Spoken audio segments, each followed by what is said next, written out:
Yo, yo, yo, yo, yo, yo, yo, yo, yo, yo, yo, yo, yo, yo, yo, yo, yo. We finna react to inside of SWAT and drug task force raid. Hey man, before I go broke like a jock, for that dollar like Vic, knock that rock that pit. Show you something I don't even like that shit.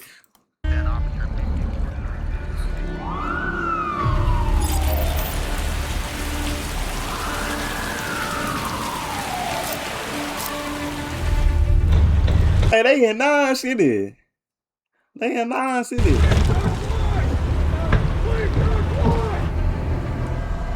My name is Tommy G, and you might be wondering how I got here. Initially, I took a road trip to Memphis where I was going to be working with a nonprofit called We Fight Monsters to cover a story on human trafficking. But my friend at the nonprofit, Ben Owen, said, well, if you're going to be coming to Memphis, you might as well meet my friend Johnny Carter. He does undercover drug busts here. So of course I give Johnny a call, and like any true pal would, he invited me to a raid. You see, Johnny happens to be the director for West Tennessee Drug Task Force, so he has the pull to actually invite me to a raid where we'd also be meeting up with members of Memphis SWAT and other law enforcement agencies. Seeing as I've spent much of my career on YouTube covering the criminal side of the coin, I thought this would be an interesting opportunity to interview law enforcement and hear their story. And growing up as a bit of a pothead and rebel in high school, I've always had a little suspicion about police and authority, partly because I had trouble accepting that someone with a badge had the power to send me to jail for reefer, and partly because I was probably paranoid in my smoke. No way that was his teeth. No way. The badge had the power to send me to them fake teeth, huh? No way. I ain't gonna care. There's no way. There's no way them his teeth. Ugh. Jail for reefer, and partly because I was probably paranoid in my smoke-filled car. But as I've gotten older and lived in more sketchy neighborhoods, I've come to realize that good and accountable law enforcement is essential to a safe community. So in this episode, we get to witness a raid, I get to ask law enforcement all the sorts of questions you might also want to ask, and towards the end, good old Johnny has to draw his gun, but more on that later. This, folks, is inside an undercover drug bust. Let's get into it.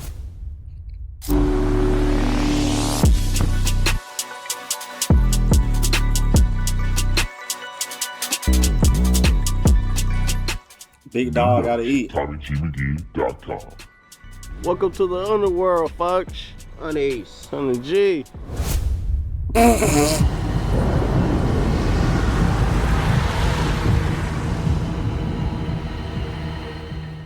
6 a.m. in Memphis, Tennessee. We're gonna be taking an inside look into the world of drugs at an angle that we've never seen it before. Usually on the channel, we're the ones interviewing the guy that's selling it, buying it, and this time we're gonna be interviewing the side that's raiding it. So I think we're gonna learn a lot. It's raining a bit here in Memphis, so I asked Johnny, are we still going in? Johnny said we're like the post office. It's rain or shine, they're gonna visit you. So, what's up, brother? Hey, what's going on, man? Good to meet you. How are you guys get nervous for stuff like this? If that vehicle shows up to your house, you know you're Oh yeah, you know, there's no question. And how many overall men do you think will make this breach? So there'll be one SWAT team that'll make the breach. Then once the SWAT team secures the house, everybody's in cuffs, they've checked it, they'll do a secondary check. Then the search will start. Do you get nervous before stuff like this? Doing it for 26 years, I still get nervous. Right, like it's drug task force, or you down the fuck? Like what? Every day. And do we know what we're hitting this guy for? Fentanyl. And how much we talking? Not the fent. How much can I make off an ounce of fentanyl? Not the fent. It's about $20 a button. A button's about 1/10 of a gram. About $5,600. It's a never-ending battle. It's a game of whack-a-mole. You knock one down and two more pop up. What was the timeline of when you feel like fentanyl really entered Memphis? As soon as the states and the government cracked down on prescription opioids, you had Big Pharma. They introduced the opioid pain meds, they introduced the pain scale, and they made pain a right in the hospital, and doctors were giving it like it's the best thing since sliced bread. And then you had addicts that got addicted to it. It's crazy hearing law enforcement acknowledge that Big Pharma is the root of a lot of the drug addiction issues in America, yet when you look at things, not one executive has ever served prison time, and all these small dealers are getting busted. It speaks to a growing frustration with Americans that the white-collar criminals can get away with anything and get rich, and the little guys get 10, 15, 20 plus years. And then everybody cracked down on it. They did away with it. They're not prescribing it as openly as they used to. And cartels cartels, they pay attention to what's going on and they adjust. They're a business. They're all It's about crazy money. how capitalism pushed our people into selling drugs and poisoning our communities and therefore jeopardizing our own livelihoods by getting locked up.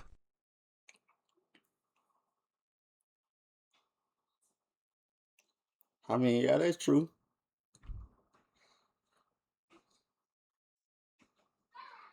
But I can say people still got the like I'm not selling this shit. So why you doing it? Nigga, I think even if I was brung up rough, I still wouldn't do it. Cause I'm scared of what'll happen. Like, what? But I don't know. Some people just different than me. So, you know, I'm not gonna judge them for what they do, cause it don't bother me. But I do get what you said. So right now we're traveling in a convoy. Oh, yeah. Around how many? But a quick way out of poverty. I mean, yeah, but there's also a quick way to jail, quick way to die. Like it's a lot of like cons to that. But I feel like niggas that sell weed shouldn't go to jail. Like, I don't think weed is just no crazy ass drug that make you go do dumb shit. No, everything else.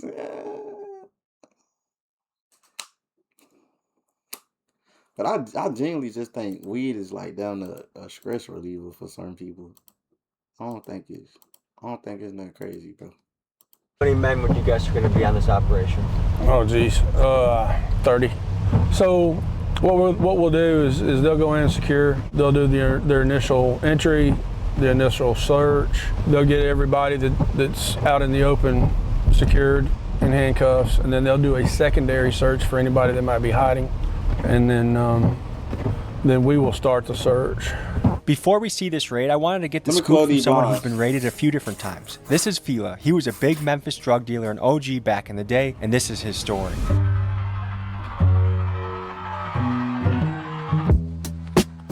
I had this trap house over on Jesus McLemore. Christ, look at that And nigga every mouth. night it was a f***ing party there, 7 days a week. It was coke, it was crack, it was seed, man, plenty of money, everything. I loved it. So one night I was inside my bedroom and I know the music up front be loud and everybody be partying, but I was f***ing tired. I just had to get some rest. And I woke up in the middle of the night and it was f***ing quiet and I'm like, so I get up and I walk out, my front door, the raw end door was wide open. Next thing I know, when I turn my back, bam, the cops. So they take me to the door and I look out on the porch and everybody that was in my house was handcuffed and laying face down on the ground.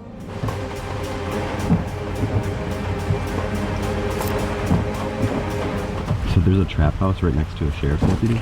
So that's probably why they're not selling as much out of that house and going to other places. Okay, so they're at the front door. They're preparing to go. Holy. So they're not doing a no-knock raid, I take it? No, those are illegal now. Probably for good reason, right? Oh, yeah. They're breaching the door. They're kicking the door.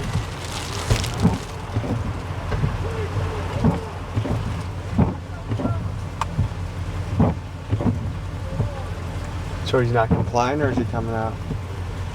So I really don't know I at ain't this gonna lie, this point. shit gotta be If there was scary going to be a as fuck. shootout today, Man. Probably why they're not selling as much out of that house and going to other places. okay, so they're at the front door. They're preparing to go. What was that? Holy. So they're not doing a no-knock raid, I take it? No, those are illegal now. Probably for good reason, right? Oh, yeah. They're breaching the door. This is exactly how I'm gonna be. Nigga gonna be yelling. Police at the door. I'm gonna look at bro, I'm gonna say, it's over. Nah, though. Nah, though. I'm dead ass gonna yell, though. It's over. Like, it's over.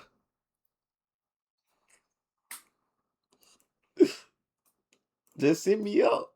Cause I ain't going to jail. Just send me up.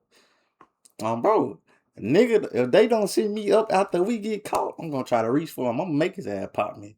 I ain't going to jail. Cause I already know what's gonna happen. Nigga gonna give me like 15, 20 year life. You think I'm finna go to jail for 15, 20 years with straight niggas? No women in sight?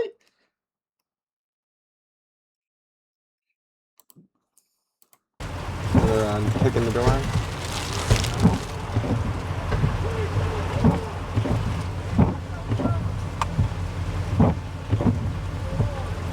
So he's not complying, or is he coming out? So I really don't know this at shit this point. GTA RP. If there was going to be a shootout Man. today, this is the moment when it would happen. For a tense minute, there was a standoff in which all guns were aimed at the house. Thankfully, the suspects decided to surrender peacefully, and after that, the SWAT team conducted their search. So this is actually a female that's our main target.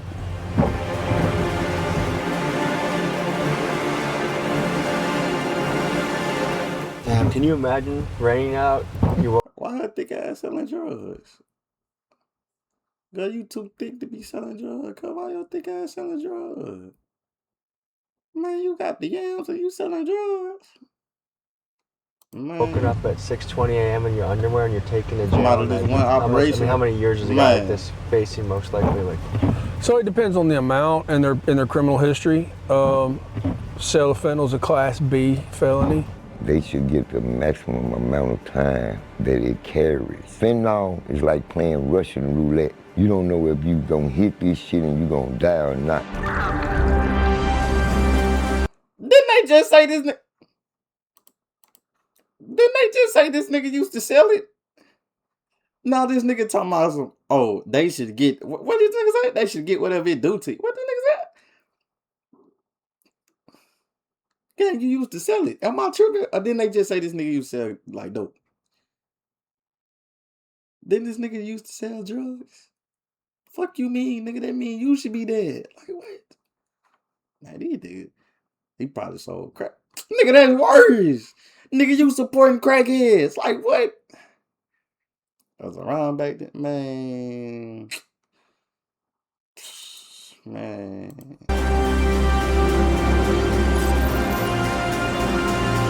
The world fucked up, G. I don't think crack worse than fentanyl. You got a point. Now that I'm thinking about it, you got a point. Crack, you got a point. You got a point.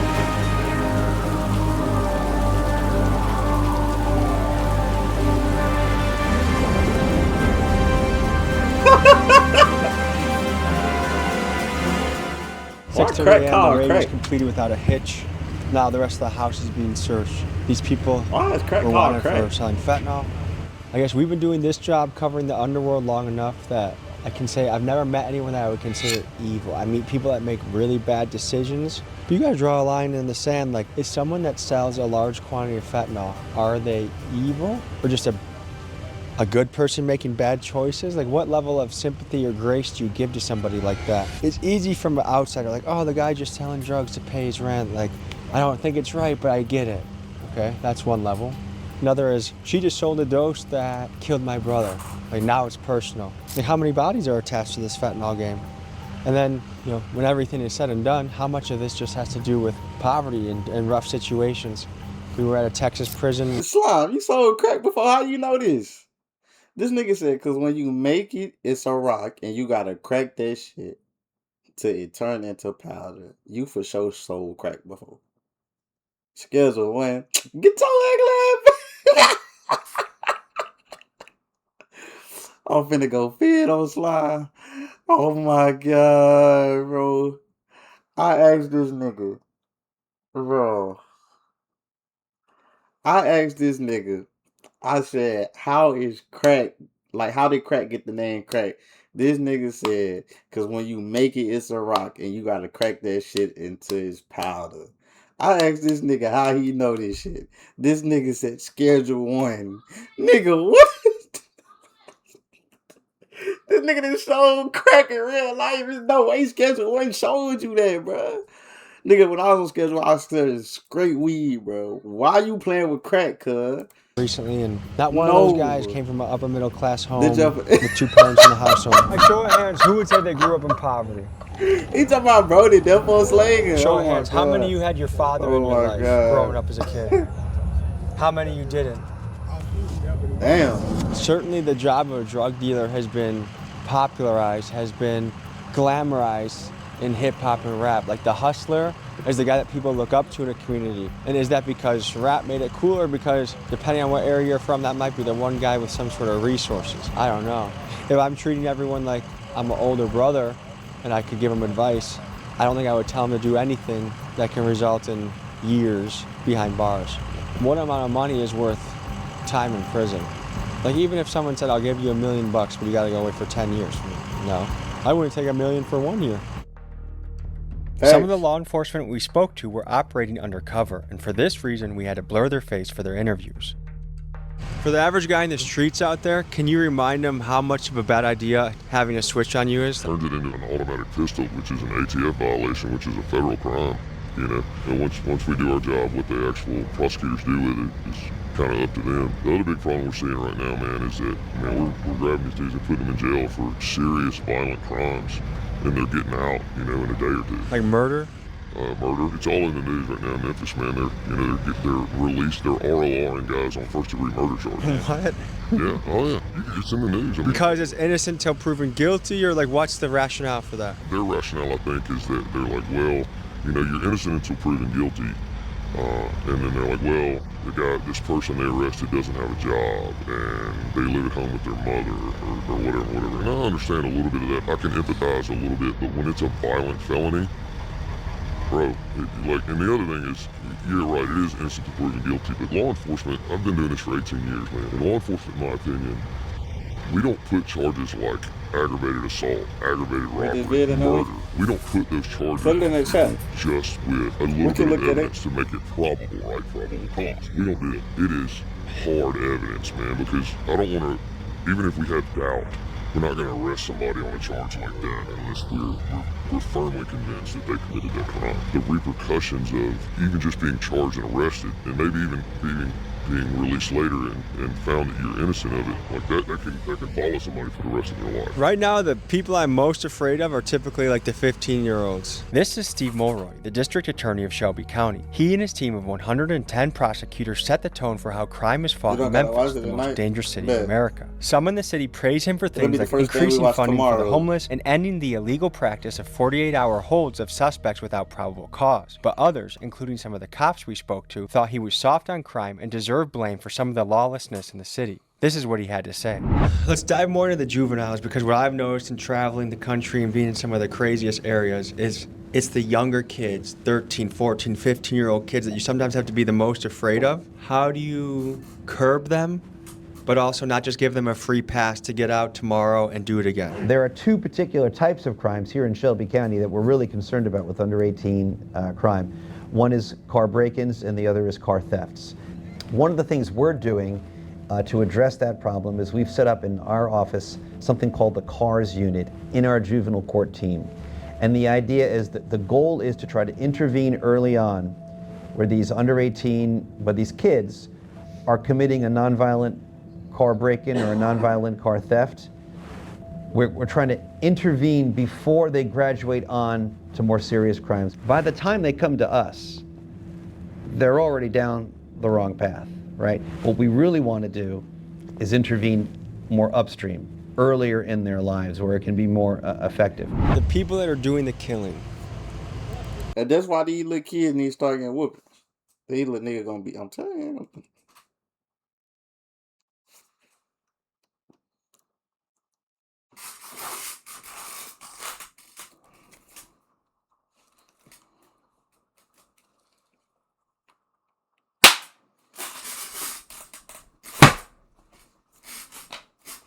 Move your hand. Why it's gonna keep getting worse, bro? Especially the young guys. Like, what is the psychological profile that it seems like there's been such a loss of value in life? Mm-hmm. What is that? I don't think a lot of these killings That's sad. are done. Hey, with When you do that, you automatically failed your child. Facts. any real thought put into it, right? I think it's an emotional response at a moment's notice. So impulse control issues? Very much impulse control. I mean, that's why you're seeing most of these young people that, you know, in their teens that are committing a lot of these crimes. It's impulse control. For whatever reason, I don't think they understand the ramifications and the depth of what they're doing. Do you think the killer celebrated? Yeah, oh yeah. Man, so-and-so got 2 bodies. He got 3 bodies. You know, whatever. You know, that's how they look at it. It just continues, man. So for someone that says, like, wow, man, people are in tough situations, poverty. Bullshit. You're making excuses, man, because you can say it's because they come from, you know, an environment that doesn't give them chances. That's bullshit, man. I don't want to hear that. It's still the United States of America, man. If you make the decision to make your life better, you can make your life better. What's going through your head right now? I'm just glad everybody's safe. We're safe, the bad guys are safe, nobody got hurt, so that's a good day. And then, of course, we found what we were looking for, so that's an even better day. Were there any weapons found? No weapons, surprisingly. How often do you find a switch when it comes to a fentanyl bust? Switches are all over. The external switches, now they've got internal switches too, which are harder to you have to break the gun down to find it. Over the course of your career, how many raids, busts do you think you've gone on? Oh, Jesus. Well over 1,000. I've been in law enforcement 26 years, full-time dope and gangs for 21 years. I do anywhere from 1 to 6 a week. So that's a lot of math this early in the morning. Does it feel like you have a wild job? It used to. It's kind of become the norm for me now. I mean, I still love it. It's still exciting. And it's still a community service.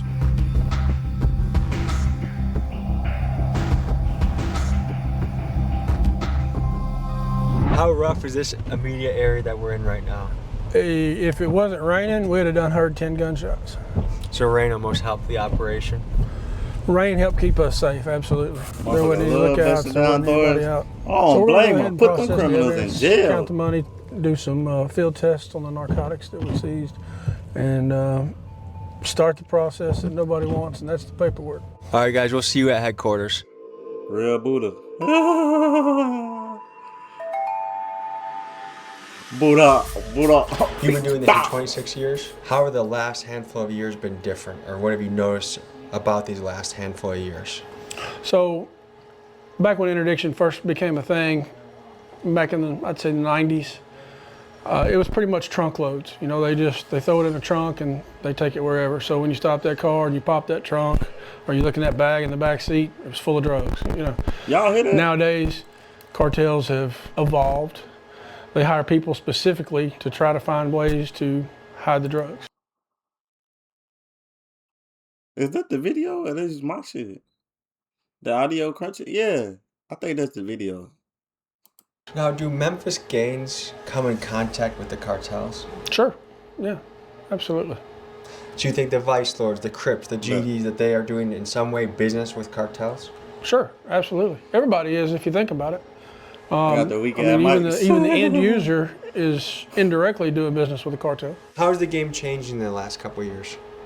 Oh, it's constantly evolving. I mean, every day you wake up, it's something new. It's a different way of hiding, it's a different way of selling, it's a different terminology, it's a different drug. As we were sitting in Johnny's office, the interrogation of the suspects was happening in the room next door, so I peeked around the corner to see if I could hear how it was going. I tried to imagine how the suspects were feeling, knowing that if found guilty, they faced years of their life in prison behind bars. Is there any misconception about your line of work that you'd like to educate the public on? There's a difference in opinion, which is what makes America America. Everybody has their own opinions. Some people think, oh, there's the war on drugs, we're never going to win, and we should leave these people alone, let them do what they do, and they're not bothering anybody but themselves. Some people think they ought to be locked up and the key thrown away for the rest of their life. Personally, I'm somewhere in the middle there. I think if we can help somebody and we can rehabilitate them. There are some people out there that probably need to be locked up and the key thrown away, and that's those evil people that I've stared in the face over the years. How long can these interrogations go for? Oh, I've had them go 30 seconds to 4 hours. When people are in the interrogation room, what percentage of them talk and give up information? Wait, that nigga said 30 seconds, so that mean a nigga got in there instantly snitched. I'm that type of nigga, I ain't gonna lie. I'm definitely that type of nigga. I am so dead ass. Please don't do no crime around me. As soon as a nigga mention years, you're cooked. I ain't gonna lie. Anything over 5 days, you're cooked. Like if you my dog and we go to jail together, you got a week max, my brother, to snitch on yourself. I'm just ratting on your ass. I don't care. Fuck that loyalty we had, nigga. Fuck you. You was gonna let me sit in here, nigga. Fuck you. Or he got in there and said, I need my lawyer. Man, nigga got there and said, I need my freedom. He did that shit. I was there when it happened. And yeah. Yeah. Jared, stop doing that shit, bro. Like, why are you spamming new category? You finna piss me off. I'm taking this nigga mod after this video on. Bro, I'm taking this nigga mod. So the majority will talk and will give up some amount of information, and that doesn't mean that they cooperate. This year alone, we seized over a ton of narcotics. As soon as I'm in that salon to talk, January dog, 1. free me. What percentage of that is non-weed tonnage? Oh, the majority of it's weed. Do you ever feel like when you bust I a know. house for weed, or you're like, come on? Y'all, do these niggas be like, do they tell the real story to their lawyers and then their lawyers defend it? Or do they lie to their lawyers too?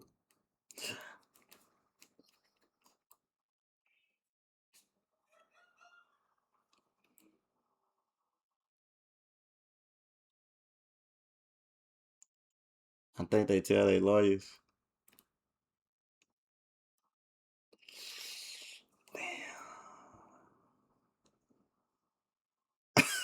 Damn. That's fucked up in so many ways because, oh man, your lawyer know you just put a nigga up.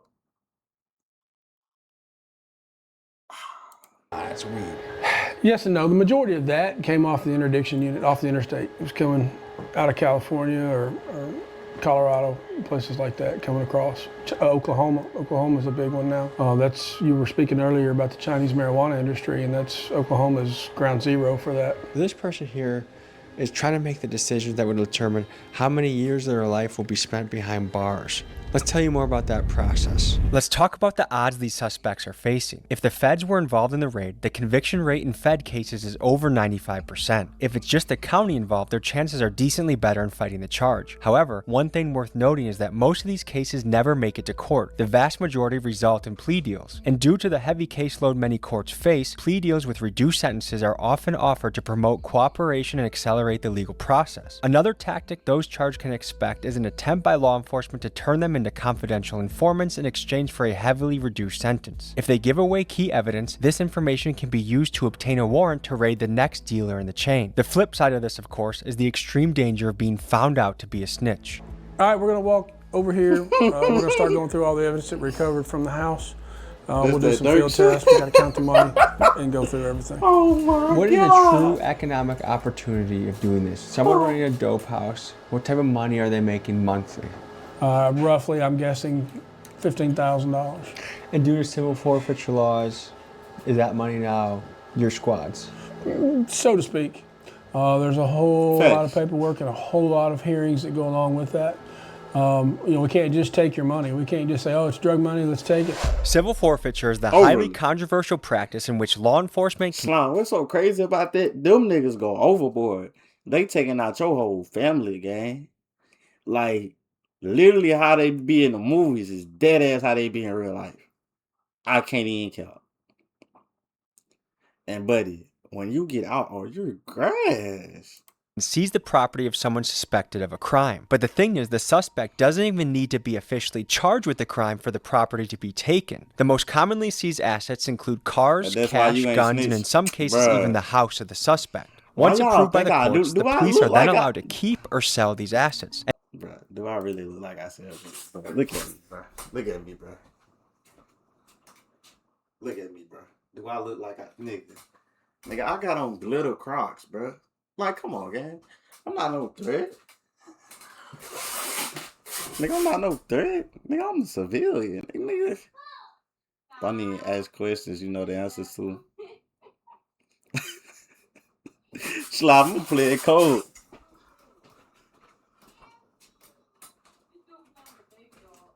That's him right there. Him right there. That is him. I saw the nigga do it. Look. The video in my phone. The glitter Crocs is crazy. Come on, gang. They ain't that crazy. They ain't that crazy. These ain't even mine though. I ain't gonna lie, bro. I ain't gonna lie, bro. I ain't gonna lie, bro. I ain't gonna lie, bro. Them bitches smell like motherfucking salt and vinegar Lay's. Not gonna count. Glitter perfect form. You talking about me snitching? I know, nigga. I'm ready for when it happened. And many agencies, including Thank you, Johnny's, nigga. fund themselves through this method. And to give perspective of how much this happens, the federal government has pocketed nearly $69 billion through civil forfeiture in the last 20 years. Proponents of this practice maintain that this is a way to keep criminal organizations from getting too powerful by hampering their resources, while opponents of civil forfeiture think this is essentially allowing law enforcement to commit legalized theft and is therefore a major violation of civil rights. Here's my lawyer's take on the subject. One, the police can come in and take things that they don't know where they came from. Are they fruits of crime? Were they bought with illicit proceeds? Or are they merely someone's actual stuff and cash? And there's been terrible instances where, imagine, the kid is selling marijuana out of his bedroom, small amounts, but the government will come after the parents and go after their car or even their house in some circumstances and say, well, it was used in maintaining a drug place, and so we're going to seize that asset. We see this a lot with people who don't trust banks. Imagine someone who's just trying to gather a bunch of money and go do something, buy a piece of property, Being a buy Buddha make you rich as fuck. car, maybe save for What their is own a house Buddha? or their kids' college education. So they're Buddha, squirreling away Buddha. money, Bow. under their mattress essentially.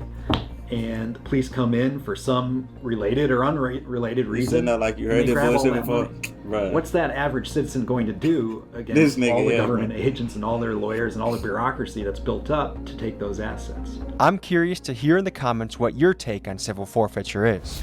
In your professional opinion, what is the quality of the herb, the marijuana that we have on the table right now? Probably pretty good.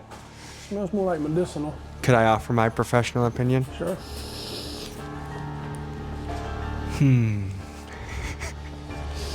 Did you ask them what the strain of this might be? Yeah, they didn't know.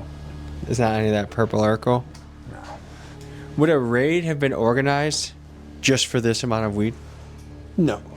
It would have taken pounds and pounds for us to have even thought about it. Then Tell me the about the hoe kick fake down perk your door and 30s bust that's your been shit. coming up in the streets. Oh God, they're everywhere. They're everywhere, and they're so easy to tell. Real perk 30s are not as plentiful as the fake perk 30s that are coming out. So we'll double count all this, but these are in $1,000 stacks. So if they're all correct, that's 2, 3, 4, 5. This one stack right here is going to be $8 grand. Damn. Shay, on that tablet right there, 5,000 from the third drawer, room 3.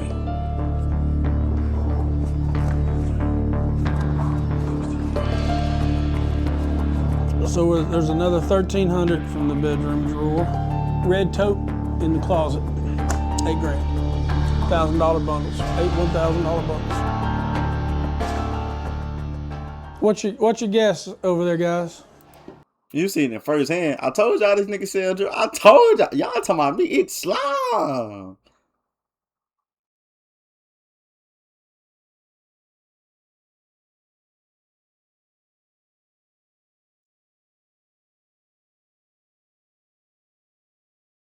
I was just thinking about that. Like, I was like, so when they get like the money and the drugs, like, what do they do with that shit? Like, genuinely, what do they do with that shit? I think we should legalize all drugs to be.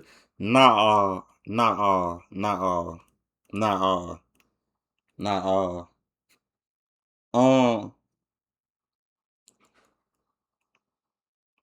Heroin need to get banned. Meth need to get banned. Fentanyl need to get banned.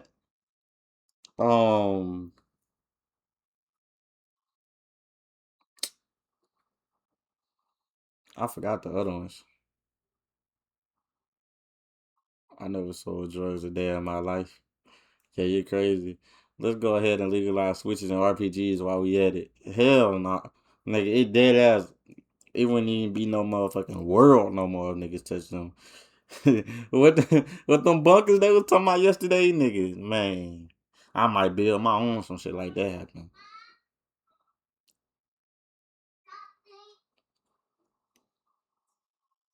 Hell nah. 18,000. I'm gonna go with 16.7. 18,121.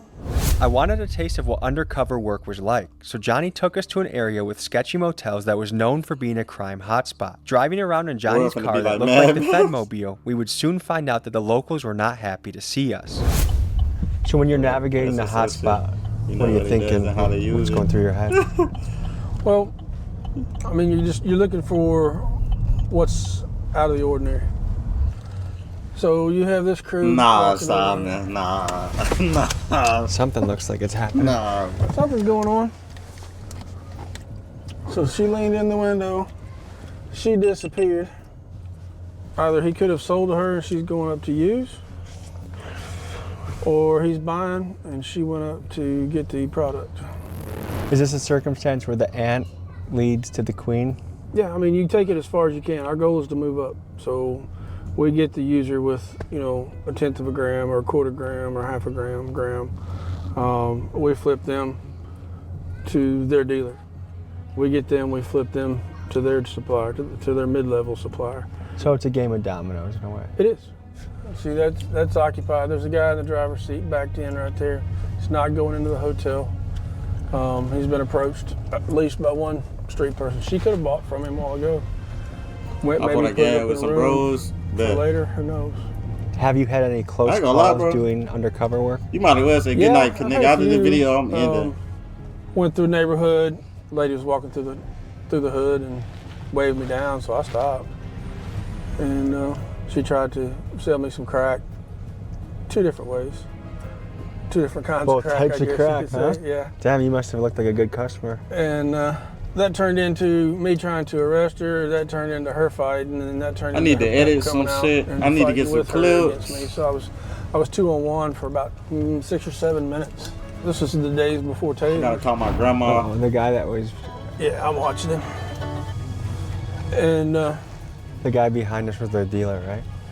Then when he was just crazy, Potential. nah, for real. This nigga be tripping, bro. He be on my dick too. Just stay around. Watch, he be on my dick, like mad. he's He be on mad dick. I ain't gonna lie. But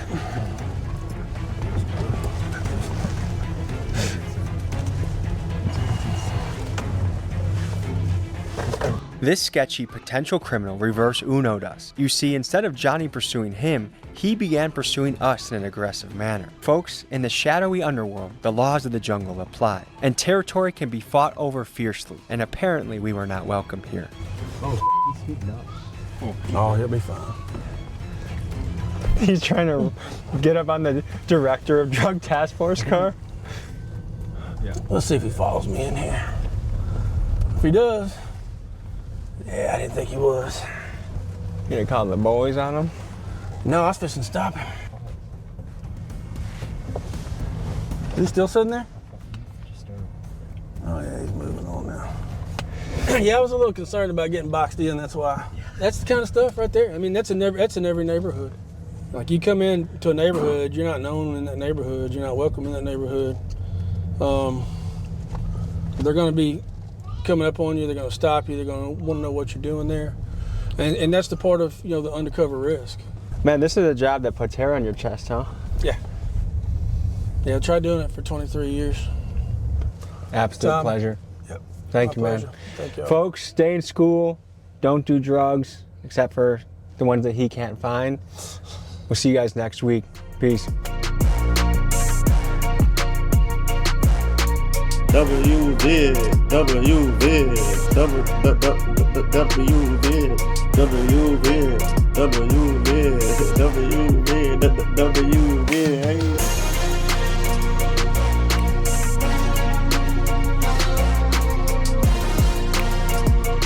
Facts, it do make them a lot of money.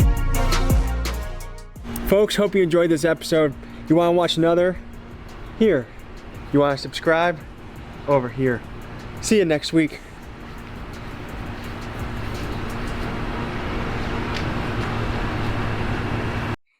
Now, I ain't seeing you next week. I'm gonna see you in this video post.